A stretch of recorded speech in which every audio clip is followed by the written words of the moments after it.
इस जगह का नाम मोर हिन खाओ, ये एक नेशनल पार्क में है। और अब देखते हैं व्यू।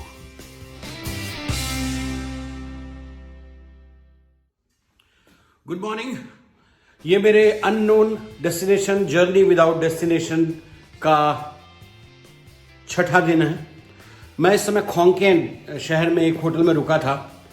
कल रात को करीब मैं 10:30 बजे यहाँ पहुँचा था। मैंने चेक इन किया और अब मैं चेकआउट कर रहा हूँ। ये रूम देखिए। इस रूम की खासियत ये है कि ये 1000 बात में विद ब्रेकफास्ट है। इंडियन करेंसी में करीब 2500 रुपये का पर value for money, all amenities. ये इसकी विंडो सिटी व्यू और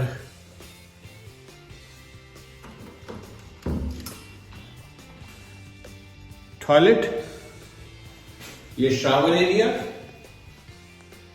और ये रहा मैं।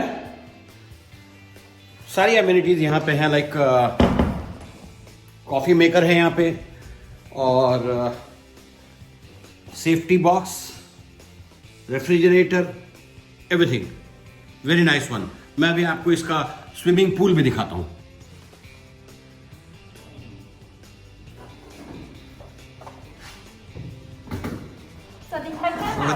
Wadika.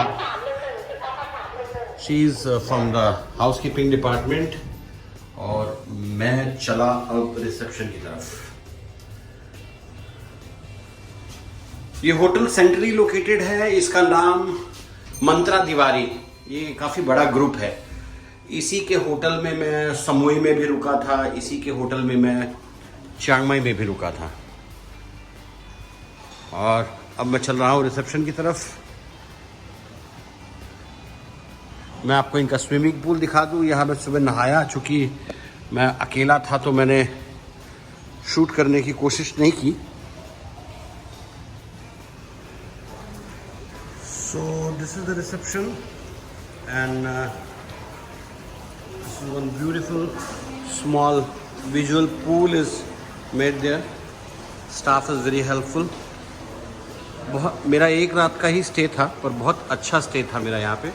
I really enjoyed the place and this is the name of the hotel, the Mantravari.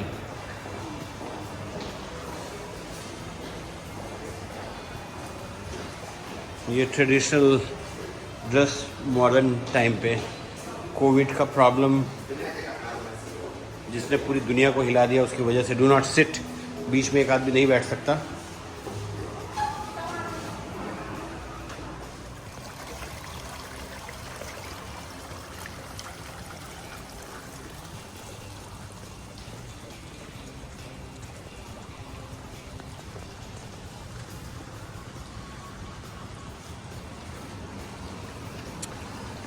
और अब मेरी गाड़ी आ गई।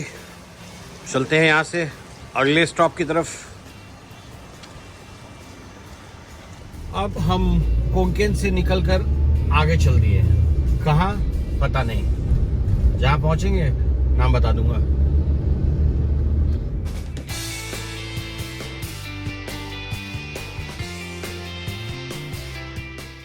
Good evening. शाम के बजे हैं 5 और पूरे दिन ड्राइव करने के बाद मैं इस जगह पे पहुंचा हूं। इस जगह का नाम मोर हिन खाओ, ये एक नेशनल पार्क में है। नेशनल पार्क का नाम फोलखा थाई भाषा में है, बड़ा मुश्किल है प्रोनाउंस करना। वो आप विकिपीडिया पे या गूगल पे देख के समझ जाएंगे। Importance of this place is this टॉनफेनेस। जी हाँ, ये मिलियंस यानी करोड़ों साल पहले के पत्थरों का बना हुआ एक जमघट है और इसे मिलियंस ईयर्स स्टोन पार्क भी कहा जाता है थाईलैंड का। ये थाईलैंड के छय्याफूम में है। छय्याफूम एक बहुत बड़ा प्रोविंस है, बहुत बड़ा राज्य है और बैंकॉक से करीब करीब 450 किलोमीटर की ड्राइव पे है। आप यहाँ पर ट्रेन से आ सकते हैं, आप यहाँ पर बस से आ सकते हैं। बस में किराया करीब करीब यहाँ पे 700 750 बात है। इस नेशनल पार्क में कोई भी रिजॉर्ट यहाँ ठहरने के लिए नहीं है। आपको नेशनल पार्क से बाहर करीब करीब 28 किलोमीटर दूर जाना पड़ेगा। या पहले रुकना पड़ेगा या यहाँ से वापस जाते समय रुकना पड़ेगा। और सबसे बड़ी खासियत यहाँ का मौसम, शाम के 5 बजे है, मौसम शानदार है, अभी हवा भी चल रही है और बहुत सुहानी ठंडक है। यहाँ पे बहुत कम टूरिस्ट हैं इस समय, बिकॉज अब ये छुट्टियों का समय नहीं है। अब आज संडे की शाम है तो लोग यहाँ पे बहुत ज़्यादा रुकना पसंद नहीं करते, सब लोग वापस चले जाते हैं, फ्राइडे की आफ्टरनून पहुँचते हैं और उसके बाद निकलना शुरू कर देते हैं। और इसके आगे एक और हिल स्टेशन है, मैं एक दूसरे हिल स्टेशन पे जा रहा हूँ, यहाँ से करीब 350 किलोमीटर दूर, वो अलग से आपको दिखाऊंगा। पर इस जगह की इम्पोर्टेंस अपने आप में इसकी फोटोग्राफ्स में आपको दिखेगी, अभी जो मैं वीडियो दिखा रहा हूँ उसमें आपको दिखेगी। चलिए आइए इसका वीडियो रिकॉर्ड करते हैं और फिर आप जज कीजिए कि क्या जब आप नॉर्दर्न थाईलैंड की तरफ जा रहे हों तो क्या इन फोटोज़ और वीडियोज़ के मुताबिक ये जगह आपके रुकने लायक है, एक बार आने लायक है। मेरे ख्याल से इसका वोट यस में है। एक बार आपको खुद को अपने फ्रेंड्स के साथ, अपनी फैमिली के साथ ये जगह ज़रूर दिखानी चाहिए। So let's see how it is the place.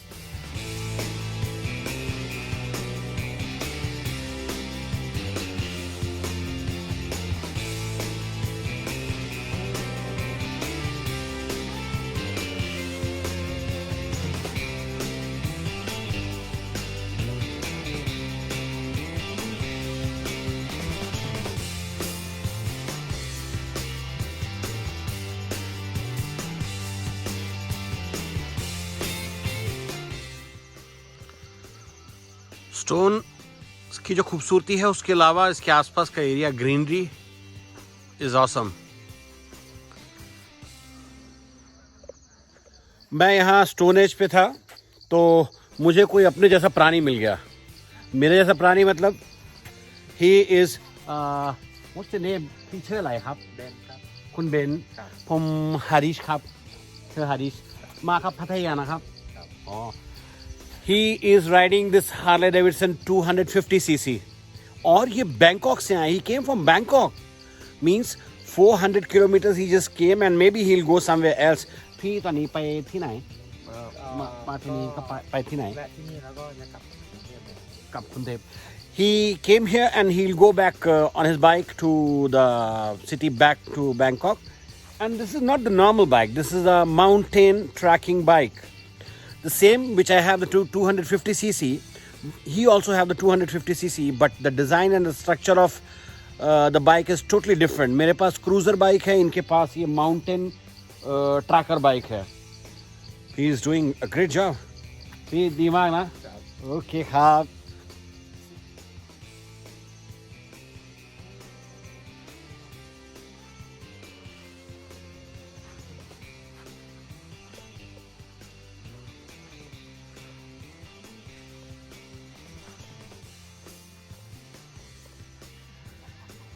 इस जगह से करीब 1.5 किलोमीटर ऊपर एक और पॉइंट बताया जाता है जो बहुत खूबसूरत है, जहां से इस पूरी वैली को और नेशनल पार्क के सारे एंगल्स को व्यू किया जा सकता है। तो चलिए उसका भी फ़ायदा उठाते हैं और वहां भी पहुंचते हैं, देखते हैं वहां से क्या दिखता है। So let's go. मैं अभी इस व्यू पॉइंट पे आ गया और ये पार्किंग एरिया में देखिए, एक तो ये गाड़ी कैंप के साथ लगाई हुई है। इस गाड़ी के ऊपर ही अपना कैंप में घर बनाया हुआ है और ये वही मेरा मोटरसाइकिल वाला दोस्त। चलिए अब चलते हैं, देखते हैं कैसा व्यू है।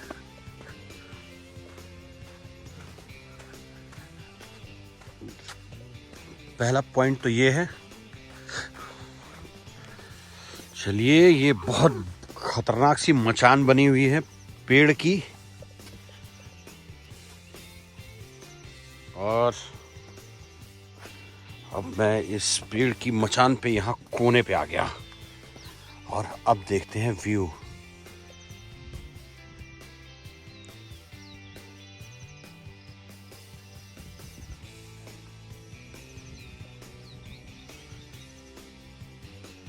संस्कृत भाषा का एक शब्द है विहंगम दृश्य।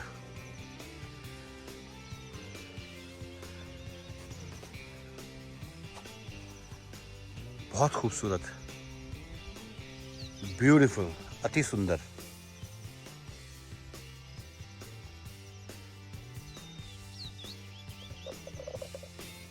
अब चलते हैं दूसरे पॉइंट की तरफ। ये सीढ़ियाँ सच में बहुत खतरनाक वाली और बढ़िया वाली हैं।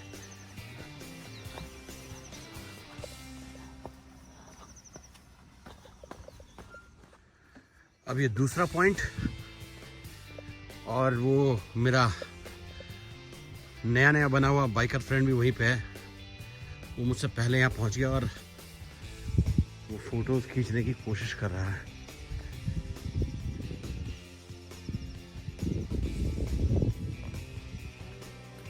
यस, और ये बना मचान।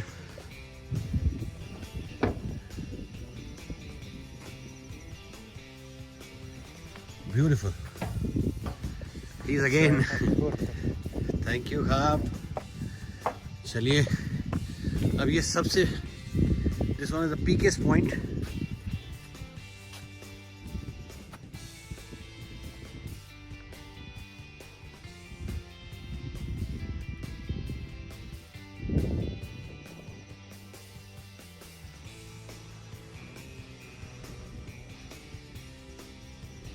अभी मेरा इसी ट्रिप में एक और जगह जाने का शेड्यूल है। नोंगखाई जगह का नाम है और वो यहाँ से करीब 400-450 किलोमीटर दूर है। उस जगह की खासियत ये है, ये देख रहे हैं आप, ये बादल पहाड़ों पे छाए हुए हैं। देखिए ये, जी हाँ। और नोंगखाई की खासियत ये है कि वहाँ हर समय, वहाँ की घाटी में ऐसा मौसम हर समय रहता है। तो कल मैं होपफुली, कल का मतलब अगले एपिसोड में मैं आपको वो भी दिखाऊंगा। इस जगह की खूबसूरती को शब्दों में बताया तो जा ही नहीं सकता।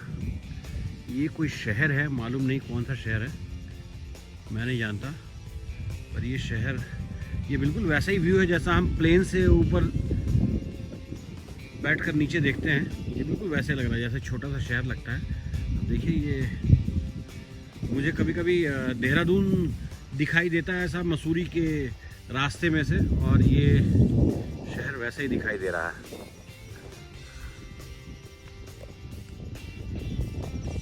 मैं, ये जगह और यहाँ का मौसम, किसी भी बारे में कोई शब्द नहीं है।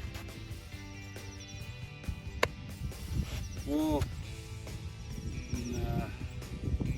यश चोपड़ा की फिल्मों में देखते थे कि ये मौसम का जादू है मितवा और हरी भरी वादियाँ, बिल्कुल वैसा ही नज़ारा। ये नेशनल पार्क का सबसे पीकेस्ट पॉइंट पे ये फॉसिल्स का बंच, मिलियन ईयर स्टोन्स। और ये मिलियन ईयर स्टोन से इस एपिसोड को मैं यहीं ख़त्म करता हूँ। मेरे पीछे आप ये सारे स्टोन्स देख रहे हैं, बहुत खूबसूरत जगह है, एक बार आने लायक हर हाल में है। ये एपिसोड आपको कैसा लगा ज़रूर बताइएगा। हमारे चैनल के साथ जुड़े रहिए, देखते रहिए, सब्सक्राइब कीजिए, लाइक कीजिए और शेयर कीजिए। आपकी कोई सजेशन हो हमारे साथ शेयर कीजिए। इसी के साथ अगले एपिसोड में बहुत जल्द नई डेस्टिनेशन के साथ मिलेंगे। तब तक के लिए धन्यवाद, नमस्कार, स्वादिखाब।